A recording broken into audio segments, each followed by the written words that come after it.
And with that, I say welcome to Dope Chats with Stretch. What's up, everybody? Yours truly, Stretch, a 6'6" phenomenon, coming at you with another dope edition of Dope Chats. Y'all like that new intro, right? I know you do, man. Shout out to my man Styles for putting that together for me, because I could not continue to show that old intro with me with hair on my head. Those days are gone. I've succumbed and gave up having hair, so it's completely bald. But not right now. That's why I got this hat on. But anyway, man, we are a couple days away from Thanksgiving, a holiday that I am so looking forward to, a time to sit back, relax, hang out with the fam, of course, get some good eats and watch a few football games or whatever the case may be. But most importantly, just relax and just enjoy life. All right.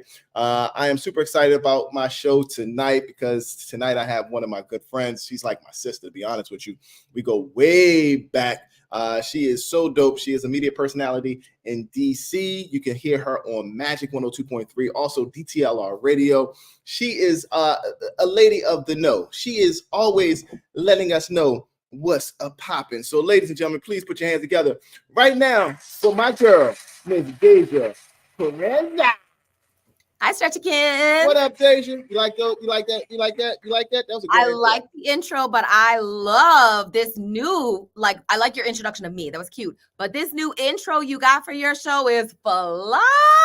I love it. They did a good job. They did a good job. Yeah, I'll put you down with my people. You feel me? Thank you. Because it's fuego. Yeah. Fuego. Fuego used to be a strip club back in the day. You know what I'm saying? It did. I believe you could bring your own. I believe it was a BYOB type. It was a BYOB strip club. The funniest thing, I got some good stories about that. Before we get into things, I wrote a Yelp review about Fuego. You did not. I did. That is hilarious. If you look up Fuegos and Yelp review on Yelp, you'll see my 2 cents. Yeah, I was pissed. Oh man, I was so pissed. Why? I'm not a strip club guy for the most part, anyway. But one of my homeboys, you got writing a review on it? Because look, me and one of my homeboys was getting married, and a couple of fellas, they was like, "Yo, let's go over here, do a little recruiting or whatever like that." So we get there. These chicks show no love to us, none whatsoever. And then one of the young ladies was there. She said, they don't show love to black dudes until after 3:00. Because they assume that all the dudes who come from the club were the ones who had money. You know what I'm saying? And so I was like, that's ass backwards. So it was like dudes up in there that look like janitors with like 1,000, you know what I'm saying, keys on, and they just getting all the love. And we stand there like, what the hell is going on here? But, I digress. Read the Yelp review. It's very interesting. I don't know. It's all good. Will do. So how you doing? How you feel? Oh, Stretchy, I am here. Thanks You are here. You are here. And I'm glad that you're here. You are a first-time, two-timer guest on Dope Chats with Stretch. So with that, give yourself a round of applause. Really? I feel honored. Thank you. History. You was on in the early seasons, and now for season 4, episode 3, Deja Perez is back. Here I am. Thank you. All right. Now, listen, I wanted to do something different. This is things that I'm thinking about doing. Well, not thinking, I'm doing it now, starting with you. And this is kind of like my ode to brown sugar. Okay. So tell me, when did you fall in love with radio? So that's kind of a 2-part question. Mm-hmm. So I grew up in Jersey, and where in Jersey I grew up, we listened to New York radio, right? Like that was what was closest to us. So I remember listening to Angie Martinez when she first got started, right? Like when she would do overnights, and I watched her career transition. Like she would come on after Balthazar, and like I just watched her move, and I thought it was so dope. But I didn't. At that point, I had no idea that I would be in radio. I never thought of it as a career for myself. I loved radio, but I didn't love radio for myself, right? Right. It wasn't until I got down to the DMV and I was on the radio for quite some time. To be honest, like I was probably on the radio for a couple years. And it wasn't until I started doing What's Poppin'. I take that back. That was the beginning because I wasn't good at What's Poppin' when it first started. because I didn't know what I was doing. I didn't go to school for radio. Like, so this wasn't in my wheelhouse. I was really just winging stuff. Am I allowed to curse, Stretchy? Because I don't want to offend. Yeah. You can go ahead. I didn't go to school for it, so I wasn't as prepared as other people, right? So I really was just on a wing and a prayer and like, what am I supposed to be doing? Okay, Right.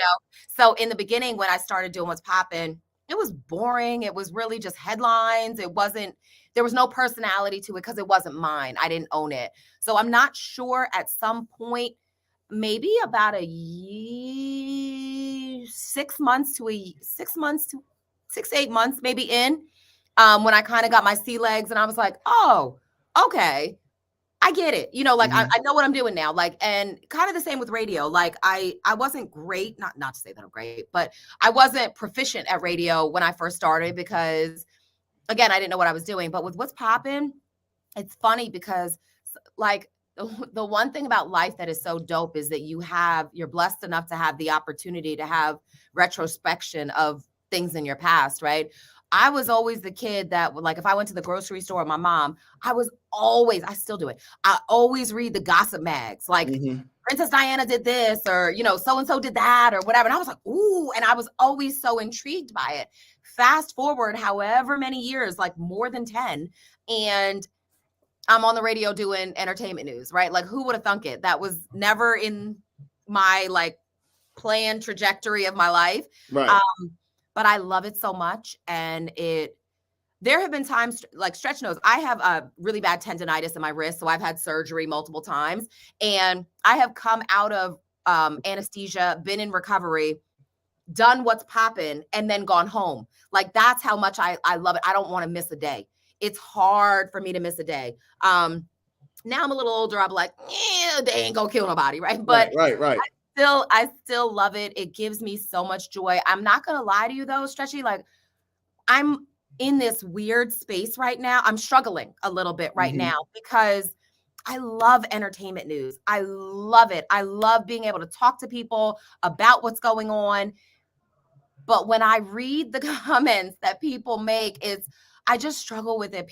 This world that we're currently in is so negative, and it's hard. And I'm very sensitive to energies. Let me preface it by saying that, right? So sometimes I have to so for instance, when I get off the air on Saturday, I won't be on social media more than likely until Sunday night when I start if I do it Sunday night. If not, it'll be Monday morning when I start trying to gather new stories for What's Poppin'. But I have to give myself a break because there's so much negativity. There's so much like hatefulness, but for no reason. Like, I just don't understand how people are not capable of putting themselves in the people's shoes that are going through these things. I don't know. It's just, I struggle with it a little bit, but I still love it.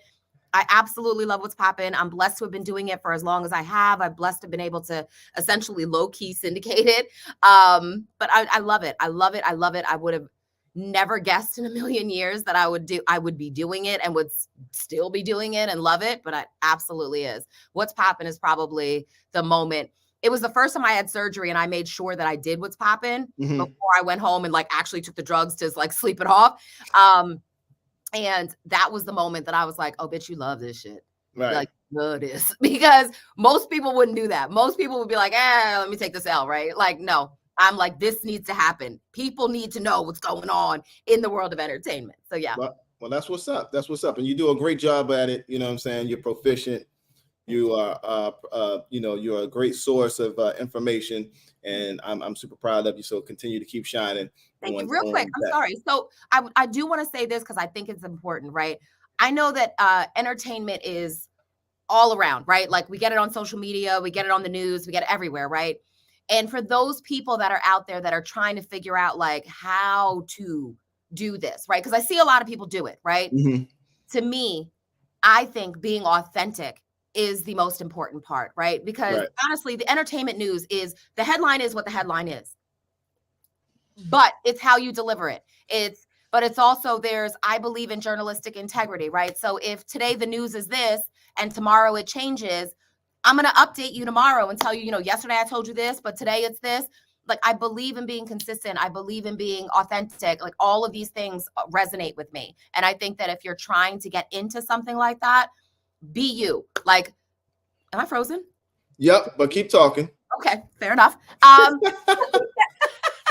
So yeah, I feel like it's really important because I know I see a bunch of people doing entertainment and I don't get threatened. I don't get jealous because there's a lane for everybody, right? But at the end of the day, I know that I do it my specific way because it's my personality. It's me. It's all my entertainment report is all me. Mm-hmm. So yeah, as it should be, as it should be. I mean, you've been doing it for such a long time. You've created your niche, and like I said, you're super dope at it. So continue to keep shining. You know, at least one of us is still on the radio. Hey, for the moment, for the moment.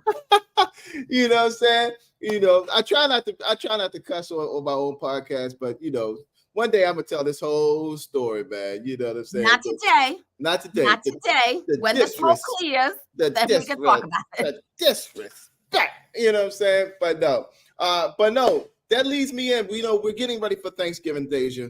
I know it's a good time to, you know, go and do your thing. You hang out with the fam and all that good stuff like that. So what is your favorite side dish for Thanksgiving? And Deja, you know, I got a lot of my homeboys. They always ask, "What's up with Deja?" I want you to tell these homeboys out here that you know how to cook. I don't. And okay, I want you to tell these homeboys out here that you are single and you ready to mingle. Am I? You know, I don't know. Tell my boys what they want to hear. But nonetheless, what's your favorite side dish?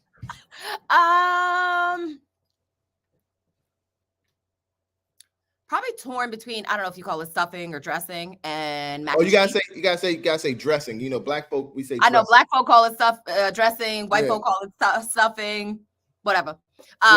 Whichever you call it. I like that. Mm-hmm. Honestly, I like pretty much everything. My cousin and I generally fight for the wings. I'm a wing girl. I definitely want my turkey wing. Mm-hmm. There are only two, obviously. And my cousin thinks she's slick and she always tries to like grab both of them. So what I do is I go and Jesus. I've been doing it since I was a little kid. She's used to it. So yeah. Honestly, I don't particularly have there's not something that I'm like, oh my God. Okay. I don't have a particular side dish, but my grandmother makes the day after Thanksgiving. Mm-hmm. My grandmother makes the best turkey soup. We literally, from the minute we wake up, we're like, is the soup ready yet? Is the soup ready? And like all day we're eating this soup. It is so good. That's actually my favorite part of Thanksgiving, to be honest. Well, that's what's up. And for the record, I do not cook anything for Thanksgiving. I don't bring anything. My family is good with that. What I do bring is the Tupperware, not just for me, but for other people, so that everybody can go home with you know. Come on, man. Come on. I bring dessert. I bring desserts that I bought. But that you bought. So let me put it like here. So for everybody out there that's listening, fellas, Deja can't cook for shit. All right. Okay, that's rude. That's fucking rude. I can cook some eggs. I can cook I can count on my hand. I'm not the fucking vegan chef like you are, Stretchy, but I can cook a few things. I'm not gonna die, but no, I don't. I was not blessed with the culinary gifts. I just fried chicken for the first time like a month ago. So how did it turn out? Honestly, it was good. It wasn't rubbery? No, it was. I mean, like I had help. Like I had someone watching over. Like I was like, is it okay? Do I leave it in? You know what I mean? But like, no, it actually. I took a picture of it, Stretchy. I'll send it to you because it really did come out good.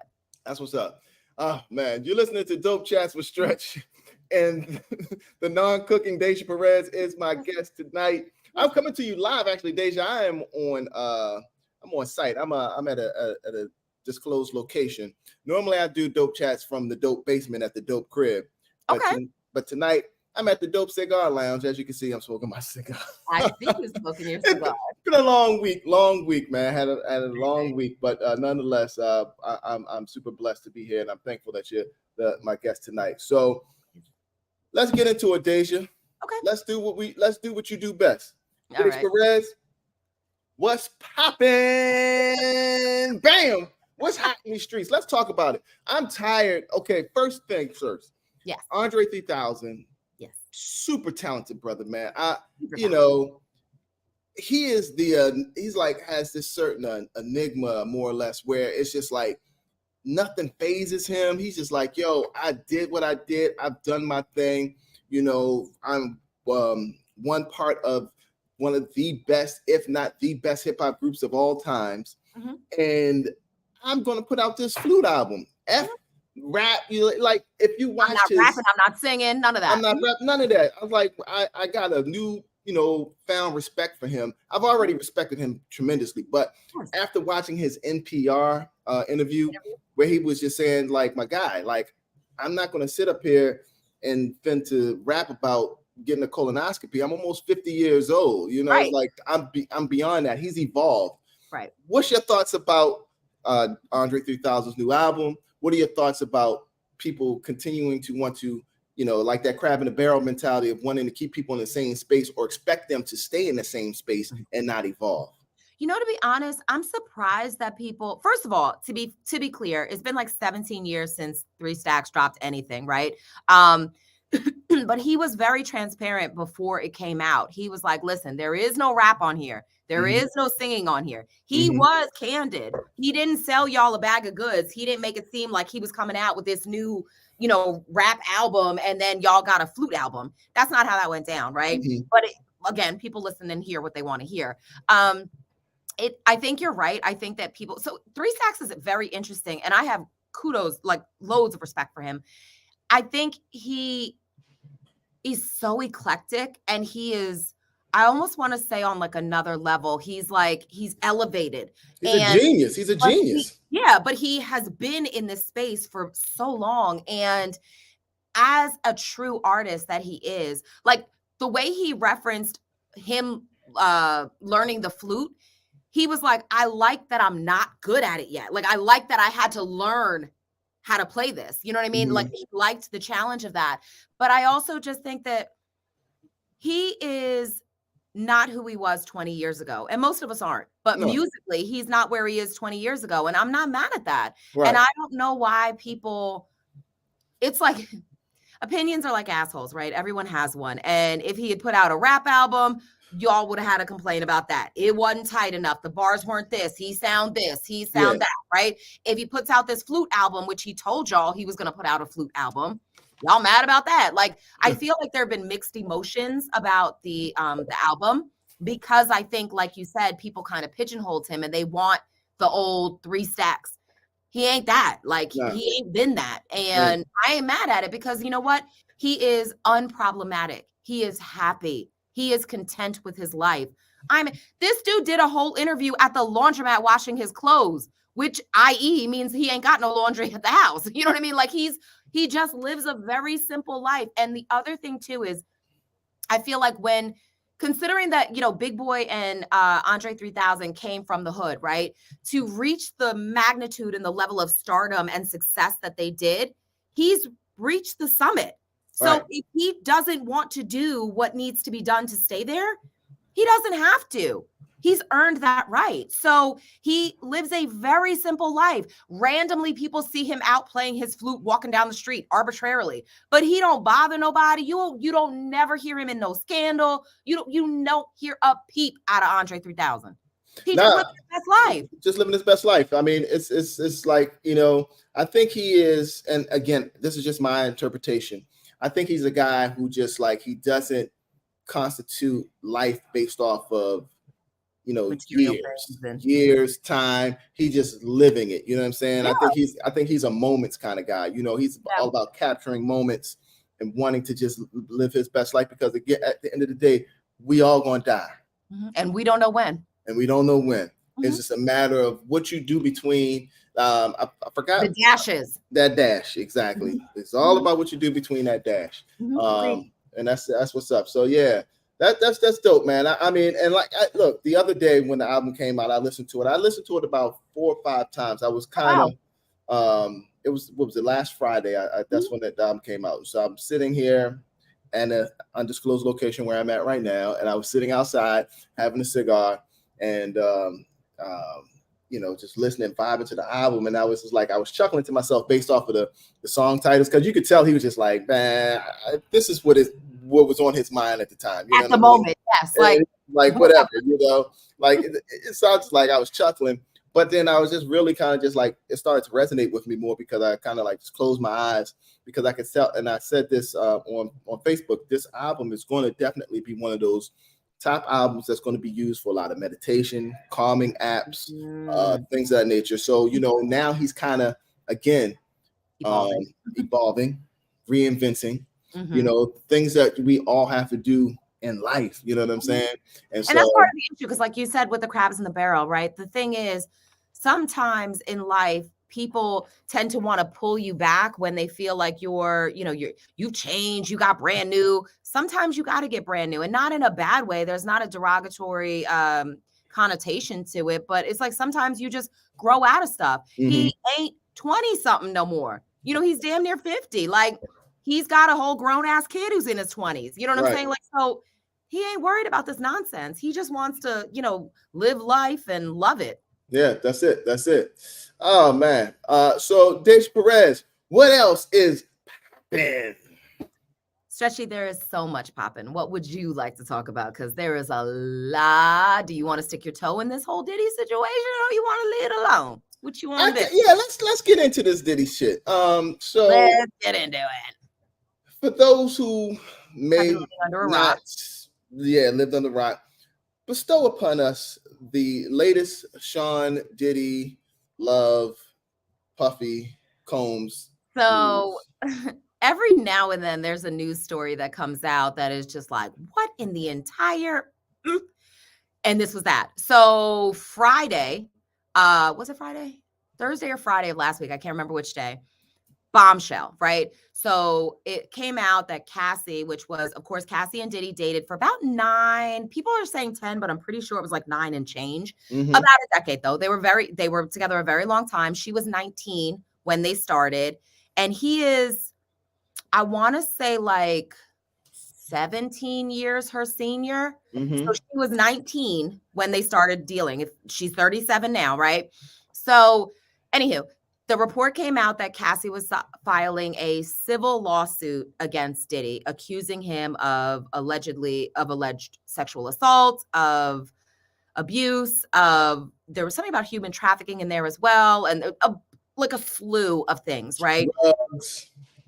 Drugs, all the things. So this story like exploded because people were like, what the hell? Now, to catch you up, in 2000, Kim Porter, which is Diddy's other baby mama, she's the mom of the one that looks like him, and the twins. What is his name? Not Justin. What is his name? That's the other one. Chris. Chris. No, Chris. No. You know what I mean? The little one that looks just like him, right? Yeah.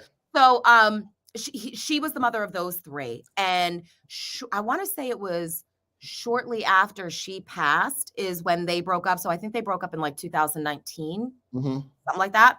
So anywho, from there, Cassie moved on with her, trainer boo, Alex Fine. They got married. They have 2 beautiful girls, and she also happened to be Puff's trainer.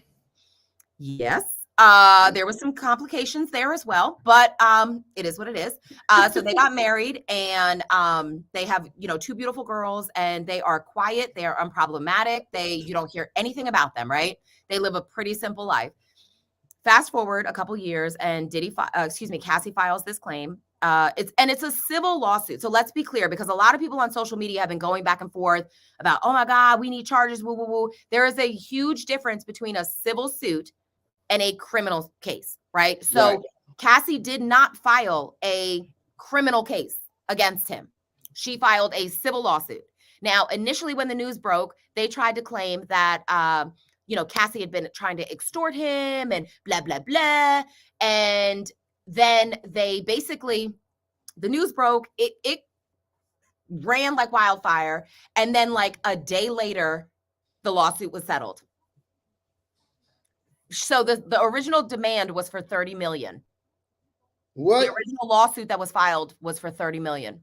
And they settled by Saturday. By Saturday morning, it was being reported that they had already settled the lawsuit for an undisclosed amount. Yeah, I was saying that was the fastest settlement. So that could be taken one of 2 ways, because now everything is starting to unravel and everything is kind of starting to get exposed. I can't speak with absolute certainty because I wasn't there. But from everything I've heard, it sounds like to me, because of course Diddy's people put out the statement like us settling was by no means an admission of guilt and blah, Right. blah, blah, blah. But also, like, I don't know. When you look at the optics of it, you settled it awfully fast. And the settling awfully fast kind of makes it feel like you really just wanted this to go away, like expeditiously, right? But anywho, there have been things that have come out alleging, and this is all speculation, but alleging that, he was incredibly abusive. There's now the new one that's coming out is saying that he wanted her to get breast implants, and like a day later, he didn't like them because they were too big. So he forced the doctor to take them out and put them back in, despite the fact that it was a health risk for her. They're pulling up old footage of, I forget, it was like the Met Gala or something. And you could see it was Cassie and Diddy, and then Andre Talley, I think is his name, the Vogue guy or whatever. Yeah. So like they were talking, and Cassie shook his hand, and he looked at her like he just kind of like glared at her a little bit. And then there was the other story that Jock had actually told years ago. Young Jock had said this. It was like one of those things that the internet is undefeated. Let me say that, right? Because y'all will find some shit from like 100 years ago and pull it up out of nowhere, right? So anywho, somebody found this old like Vlad TV interview that Young Jock did talking about how, do you remember when Cassie had shaved the side of her head? Right. So the original rumor back in the day was like, I heard, was that like he, you know what I'm saying? And that forced her to have to shave her head, right? I don't know that that's true. That was just a rumor. But when Young Jock was saying it, he was saying that they were at a club and Diddy saw this like white girl in the club who had her head shaved, and he was like mesmerized by it. And he literally turned to Cassie and was like, tomorrow you need to shave your head. And Jock looked at her like, you ain't gonna do that, are you? Like, that sounds crazy. And she was like, whatever Sean wants. Yeah, that was a wow. I mean, that's like, I don't know, man. It's like that hypnotized, being hypnotized for the most part, But here's the thing. What I want to make very clear, right? There have been a lot of back and forth. Like people are like, oh, well, she settled. She must not have wanted anything to go further. Woo, woo, woo. Right. Just want a peace of mind. So, but I think that unless you have been in an abusive relationship, physically, emotionally, sexually, unless you have been in that situation, and as a young girl, who essentially was groomed, right? I don't think you have a place to talk about what she should have done, because it's very easy. People say that to victims of domestic violence all the time. Right. Why didn't you just leave? It is not that easy.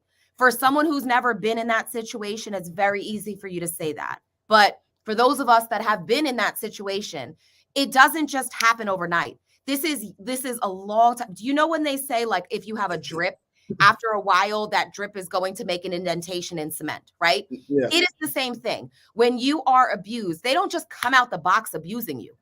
It's a slow. Yes, it's meticulous. You know what I'm saying? Yeah, but it's over time, and you aren't aware that it's happening to you. And then you look up and you're like, how did I get here? And you lose. Part of it too is they isolate you from your family. They start, oh, you can't go to your mom's house for Christmas. You can't, oh, I thought you were going to be with me. And it's all these things. They isolate you to keep, because they know that if somebody else hears what is happening, other opinions are going to come into the play, and they're going to have a problem, right?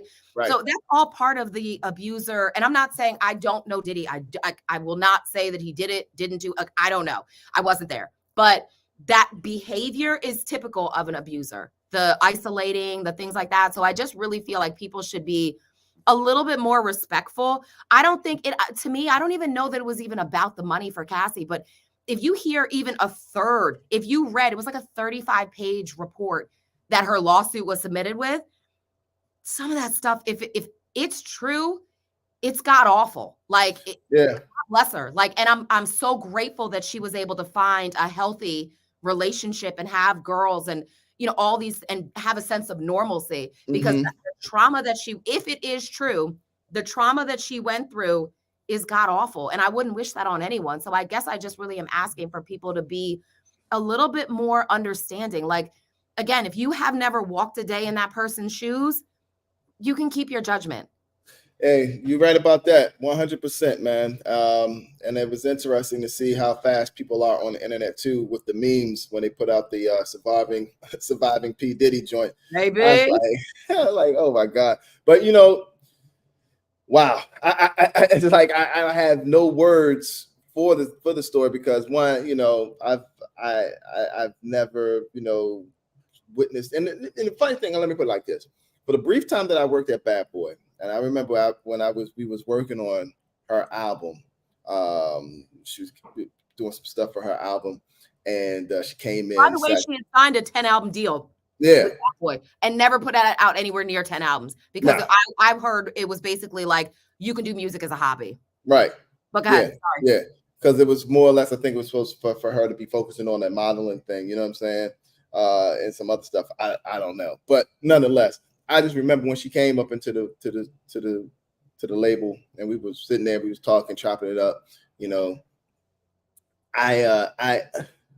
I didn't look at her because I didn't want, you know what I'm saying? It's like I want no smoke.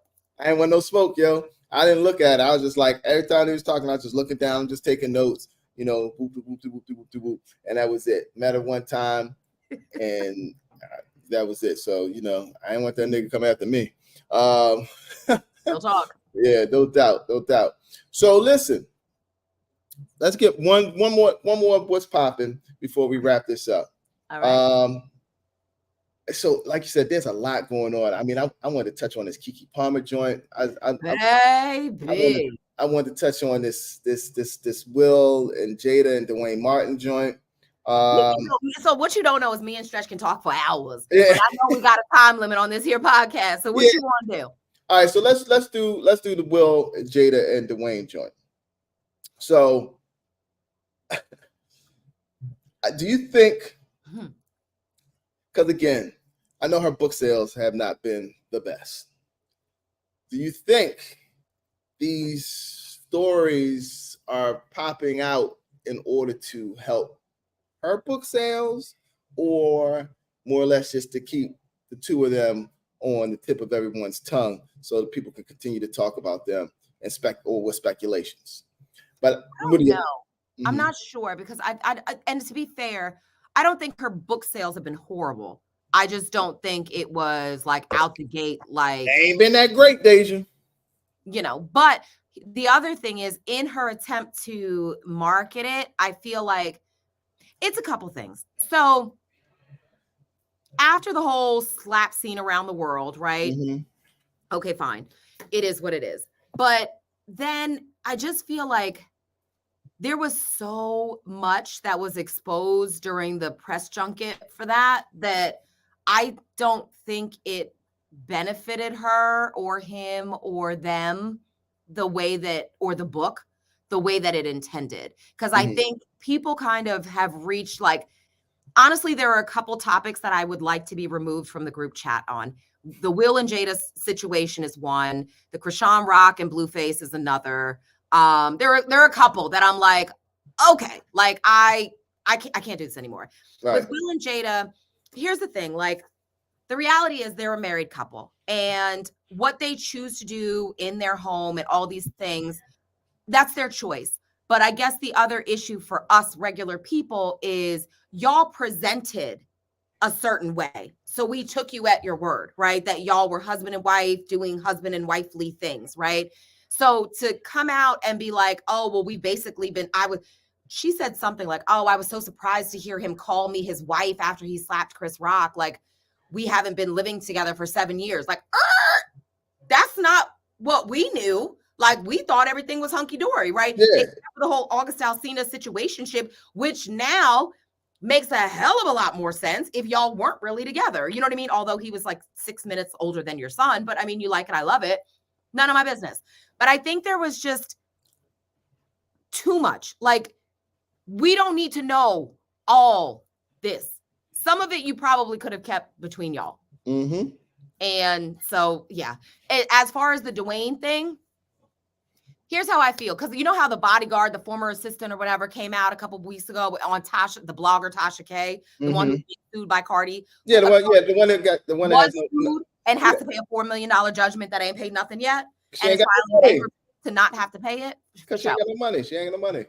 So he went on her show, and tried to claim that he walked in on Will and Dwayne. Here's my thing. And that rumor's been following them around for decades, right? Years. Decades. Yeah. So, I heard that joint when I first moved to LA. That was the rumor. The But here's the thing. True or not, it's not the assistant's truth to tell. So I'm not okay with people. I am an LGBTQ ally, right? I do not believe in outing people. I don't think it's cute. That's not your place. So whether it happened or not, that's not our business. Like, and I do entertainment. You know what I'm saying? Like, I get it, but if that is what they did, they're consenting adults. They're not hurting anybody. That's their business. It's not for us. It's not his place to tell us what somebody else did in their bedroom. I'm not okay with that. Like, because you wouldn't be okay if somebody did it to you, right? That's the bottom line. So it just wasn't his truth to tell. And I don't even know it to be true because it's been a rumor for 100 years. Yeah, but now, the day and age that we live in now, where everybody wants instantaneous, information. They just want clickbait. They want stuff where they can be able to have this sort of like conversation that we're having right now. You just want these viral moments. But the thing is, what people forget, and I say this all the time, but celebrities are, at the end of the day, they're just people, right? They are human. They have families. They have, loved ones and significant others and friends. Like, they're human. They're people. And they have to live with the repercussions of the stuff that people do. Like, as far as us as consumers, we're on to the next story. Right. They have to deal with the trauma from, whatever. Right. I don't know. I'm not okay with that. Yeah, it's some wild stuff, man. And it's only, as we have, grown in this digital world and this, the Al Gore internet, things are only going to get worse, man, because it's hard for people to decipher truth from reality, first and foremost. But then you also have, every, whomever, keyboard gangster that's just ready to just start typing away. Other thing, Stretchy, to be honest, that drives me batshit crazy is, like, let's say you go to somebody's, like a blogger, like I don't know, the Shade Room, whatever, right? Like, whatever it is. They put a caption in, they put some verbiage in about whatever the story is. What grinds my gears more than a little bit is when people don't read the whole thing. They just read the headline, and then they have, their little cyberbully fingers are going hammer time. And it's like, did you even read? Like, because they clearly said in there that it wasn't this, and you're going off about this. Like, you didn't even read the shit, and you. But here's the deal. Because I, from doing my working, back in the day with, doing that myself. Shade Room, they're. And I just use them as an example. But any of them, to be honest with you, they're very, what's the word I'm looking for? They're very intentionally salacious. Yes, in a sense of. It's all about wording, you know what I mean? Because they'll say something and be like, wait a minute, what? And then then it's like you read the story, it's like it's nothing. The byline has nothing to do with the story. You know what I'm saying? It's just like it's just to get your attention. Right. And that's the issue, right? Because I'm frustrated that people don't see it. Like, we do this all the time, right? Like, they do it all the time. They didn't just start doing it, right? Because how many times have you read a headline for this? And then when you get into it, or when you watch the actual interview and you have context behind what the person said, it's not really how they made the byline out to seem. Right. And then you have all these people with these nasty comments based on the byline, but you didn't even either watch the interview, read the article, whatever. You're judging off this one byline, and you got nothing but opinions.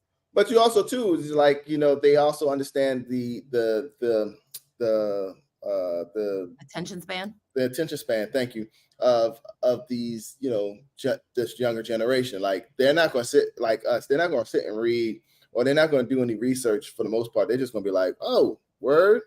And that's part of the challenge, right? Because they take these bylines as gospel. Like, it's a truth, right? Like, you don't delve into anything. So when I come across stories, right, I fact check, because I feel like what I say has to be like above board at all times. I need to make sure that I'm accurate. I need to make sure that I'm, like it's the journalistic integrity, right? Like you got like I'm not just out here saying whatever. Like I would have no credibility. Yeah. You know what I mean? Like, so I don't know. It just drives me crazy. Well, that's what it is. That's what it is, man. Man, look, we could sit here and we could talk for hours upon hours upon hours. We normally do when we talk. Yeah, for sure. But but I know you're at the place of work. You're working, and we're gonna wrap it up. But no, but before we do go, I want you to give me your top Christmas song of all times, because we're about to, we're bypassing Thanksgiving. We're going into the good old Christmas season. And what is your top Christmas song of all times? So I have two. In my mind. Two. Okay. One is Christmas in Hollis by Run DMC. All right. And the other is Silent Night by the Temptations. That's right. In my mind. Yeah. It doesn't feel like Christmas until I have heard those two songs. But yeah, those are probably my top two. Of course, Mariah's up there fine, but like the top is gonna be Silent Night by the Temptations. Yeah. And Run DMC's Christmas in Hollis. That's what's up. That's what's up, man. Well, listen, Deja, I appreciate you for coming through tonight. Thank you so much for being a two-timer. You are a two-timer, man. I gotta get you a little plaque. Right? It says two-timer. Well, that wait a minute. Bad. No, that sounds bad. I can't call you a two-timer. Two-time champ. Yeah, I present to you the two-timer award. Hey, y'all. Deja Perez is a two-timer. Right. Said no one ever. Said no one ever. Yeah. Two times. No doubt. But thank you for being a two-time guest on Dope Chats with Stretch, man. I wish you a very wonderful, wonderful holiday. Thank you for being a good friend, a good listener, good advocate, and also a good person that knows how to give great advice. And I thank you and I appreciate you. I miss where we used to just sit in the studio and wild out and shoot videos of us just acting up. We'll get back to it. 2024 and Stretch is gonna do a little something. I don't know what it's gonna be yet, but we gonna get back to the old time of things. We're gonna get back to the old time of things, 100%. Like 2024 is the Jordan year, or excuse me, it's the Kobe year. Yeah. So let's get it popping, Stretch. You see what I did there? Oh, I did. Boom, boom. What's popping? You know what I'm saying? And that's what's popping tonight with Deja Perez right here on Dope Chats with Stretch. Deja, the floor is yours, so you can let everybody know where they can follow you, how they can get down with you, and all that good jazz. So not gonna lie, I suck at social media, but I am mostly on IG. I mean, I'm Deja Perez on everything, but I'm more active on IG than I am on any of the other platforms. And take open no chest. But Deja Perez on everything, and I've got a few things in the works. I can't talk about all the things yet, but Stretchy, I was randomly in a movie. I was in the opening scene of a movie that it's premiering on November 30th. Is it on Tubi? Fuck you. You're such a dick. It's called A Naughty Christmas Story. And I am in the opening scene, so I'm very, very excited.